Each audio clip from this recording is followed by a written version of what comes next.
Ahsoka Part 7 brings us another, I would say, solid episode, but it definitely didn't hit as hard as what we have gotten in the last few episodes. Episodes 4 through 6 have been some of the best Star Wars content we have gotten in years, and while Episode 7 is still solid, a good episode, it did have its weak moments. It was a very action-heavy episode. We see some really cool stuff from Ezra. We see Ahsoka finally stepping into the fight, but hands down the best part of the episode were the scenes with Baylan Skoll and Thrawn. These two really do kind of steal the show this episode, I'm not gonna lie. So let's go ahead, we'll jump into the spoiler section because I'm not gonna lie, this is kind of a difficult episode to review, especially trying to avoid spoilers because the episode is a bit all over the place, and this is probably my third attempt at writing a decent, coherent review. So good episode. Had some weak moments, but for now, we'll talk spoilers and I'll explain what worked and what didn't work for me in this episode. Like I said, very action heavy episode this week. Last week we saw Thrawn dispatch Shin and Baylan to eliminate Ezra and Sabine. This week we actually get to see that ambush go down. Baylan and Shin have teamed up with the bandits from the last episode, but something happens here that honestly surprised me to an extent. There was clearly some division growing between Shin and Baylan in the last episode, but I didn't think that we would see the result of that division play out so soon, or as it did in this episode. They split up. It's really as simple as that. Baylan can see that what Shin really desires is political power, imperial might, things which Baylan considers to be fleeting, and we know that those things are fleeting because the Jedi and the Republic have held power and then they lost it. The Sith and the Empire have had power and then they lost it. It's an endless cycle, a cycle that Baylan seeks to break. So he tells Shin, you know what, if that's what you really want, go kill Ezra and Sabine, then return to Thrawn and claim the power you desire. But that he, Baylan, has a different goal in mind. So once again, we have Baylan being one of the most fascinating characters that Star Wars has given us in a while. And once again, rest in peace to Ray Stevenson. I'm not sure what Baylan is after. What is the greater power he's been hinting at? Is it the Yuuzhan Vong? Is it Abeloth? I feel like it's going to be something more subtle than either of those, to be honest.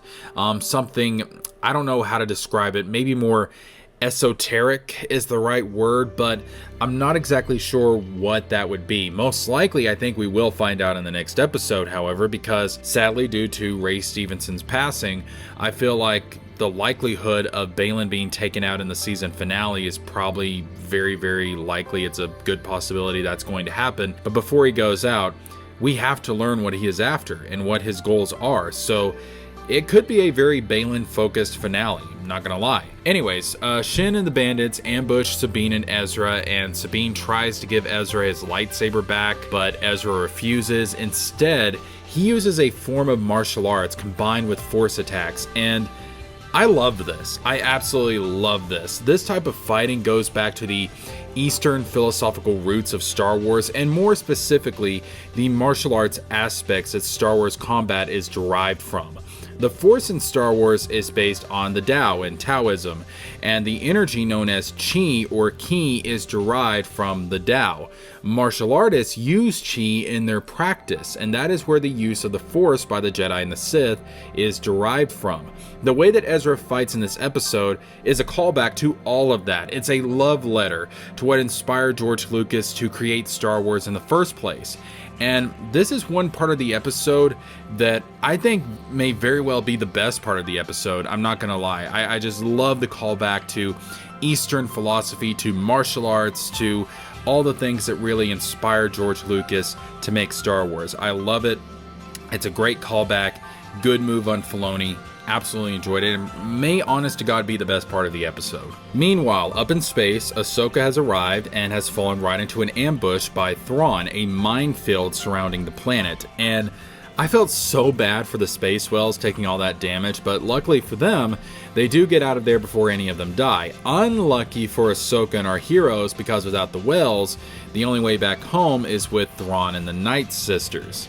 So that's going to be interesting to see how it plays out, and it does create a nice conundrum, a nice bit of conflict for the finale.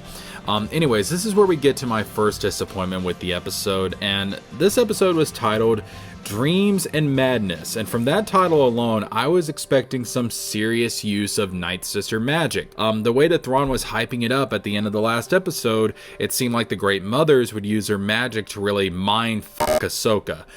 We didn't really get that, unfortunately. I don't know exactly why this episode was titled Dreams and Madness, because there wasn't any dreams, as in illusions, and there wasn't anyone who went mad in this episode, so I don't know, it did feel like a bit of false advertisement. That was kind of disappointing. There was no illusion of Anakin or any of the past Jedi that Ahsoka knew to haunt her, or anything of what I was really expecting, which again was just kind of a letdown, because I know that the Night Sisters can do trippy stuff like that. I don't know, maybe we'll see them do more in the finale, but the only real magic that we see here is a locator spell to track where Ahsoka was in this. It was like a space well graveyard, which that setting did look pretty cool, I'm not gonna lie. But I don't know, I was expecting more from the Great Mothers in this episode, and we didn't really get that. Hopefully we're going to get some more Night Sister magic in the finale to make up for it, because we definitely didn't get what I was expecting here in this episode from the Night Sisters. But when Ahsoka does finally make her way down to the planet, she reunites with Ezra and Sabine, the tables are turned, and Shin is forced to flee. Ahsoka does give her the chance to join the good side, but she refuses. And she may still in the end turn good. I could see that happening with her character, but for now, where is she going? Will she try to go back to Baylan and help him with his goal, or is she on her way back to Thrawn? I'm not really sure, but honestly at this point, what Shin's fate is, it's one of the things I'm looking forward to the most in the finale, because here's the thing. One of the quickest ways to get me to turn off from a story is if I can predict everything that is going to happen. That's just boring, and I can't do that with Shin. I don't know which way she's going. She could stick with Thrawn, she could go back to Baylan, or she could end up with Ahsoka. Where is the story going with her? It's completely up in the air at this point, and that makes it fun and exciting to watch, because now there is a chance for Shin to be this wild card in the finale, and I think that is really interesting, and it does get me excited to see what her role is going to be here. Unfortunately, this is where we also get my second big disappointment with this episode, and that was how easily Ahsoka forgave Sabine. Now, don't get me wrong. I understand that after Ahsoka learned her lesson from Anakin in the world between worlds, she has to let go of the past and start living in the now and living for the future. She's developed as a character and as a master, and she probably doesn't want Sabine to be weighed down by guilt or regret like Ahsoka, has been for so many years. But even knowing all of that, this still felt too easy. I'm not saying that Ahsoka had to get angry and shout and stuff at Sabine, but there should have been something more here from Ahsoka. This should have at the very least have been a teaching moment for Sabine to learn some discipline over her emotions. The Jedi in the Old Republic, the Yoda, Mace Windu Order of Jedi, the prequel era Jedi, they ignored their feelings, and that was terrible. It was bad. There was this whole arc of the Clone Wars about Yoda learning that to ignore the darkness within is to give it strength, and we saw in the films that they ignored the darkness in the galaxy, which was the Sith, and it gave the Sith strength. Anakin's fall is partially due to the Jedi making him ignore his feelings. A Jedi shouldn't ignore their emotions, but rather gain mastery over them so that they aren't controlled by those emotions. And I feel like this would have been a good moment for Ahsoka to teach Sabine this, but ultimately her betrayal was just kind of sidelined, and it felt weird to see that. I mean, the way Sabine went with this, it could have screwed up everything, and it may still screw up everything. They may end up abandoned in this new galaxy, and Thrawn may end up going to the main galaxy and causing a whole bunch of havoc. Who knows? So, I don't know, it just felt weird to see this get sidelined and brushed to the side so easily, and overall, I don't think that this moment between Ahsoka and Sabine was very good writing at all. I will say too, another great piece of action outside of the fight with Ezra and Sabine and Ahsoka versus Shin and the Bandits was Ahsoka versus Baylan round 2. They had a rematch in this episode, and the fight was great. The choreography was amazing, really good fight, but it did feel a little bit weird. because of the way it ended. There wasn't any real resolution to it, and a lot of people, including myself, suspect that we're going to get Baylan versus Ahsoka round 3 in the finale, and I don't know, it just seems a little bit weird the way that they're doing the Baylan and Ahsoka fights, because it's like, okay, so we have this fight in this episode, and then in the episode following after the finale, we're going to get another fight, and I don't know, it just felt a little bit weird. But again, I did enjoy the fight, and I'm just kind of interested to see, you know, is Ahsoka going to fight Baylan again? I would assume so, or what's going to happen exactly? Are they going to have a third match? And how is that one going to end? Is Ahsoka actually going to kill Baylan? I kind of doubt that. I think it would either be probably Thrawn, or if Shin decides to go with Thrawn and remain loyal to Thrawn, she might actually take out her own master. I don't know. We'll have to see how that goes. But yeah, another good fight and everything. I'm just disappointed that it was kind of inconclusive, to be honest with you. But it was still a good fight regardless. The choreography was absolutely fantastic. But the episode does end on a positive note. Thrawn, once again, coming through with that tactical genius. This whole situation with Baylan, with Shin, with Ezra, Ahsoka, Sabine, all of it was one big distraction, because we learn that the cargo from the catacombs that the Great Mothers and the Night Troopers were loading onto the Eye of Sion, they're finished. It's done. They are ready to leave. They're ready to go, and if the good guys don't hurry up, they're going to be left abandoned in the new galaxy. So now it's a race to stop Thrawn from leaving. It's a race to see who can get out of the galaxy first and get back home. And honestly, that is a great setup for the finale, and I can't wait to see it play out. Finally, we end this review with the beginning of the episode. Hera is brought before a judicial committee of senators, including Supreme Chancellor Mon Mothma and that one dude, that one senator from earlier in the series, the ass clown, whatever his name is. Just, the dude is either a complete idiot or completely corrupt. And I know there was some senators in the novels who were secretly loyal to the Imperial remnants that would become the First Order.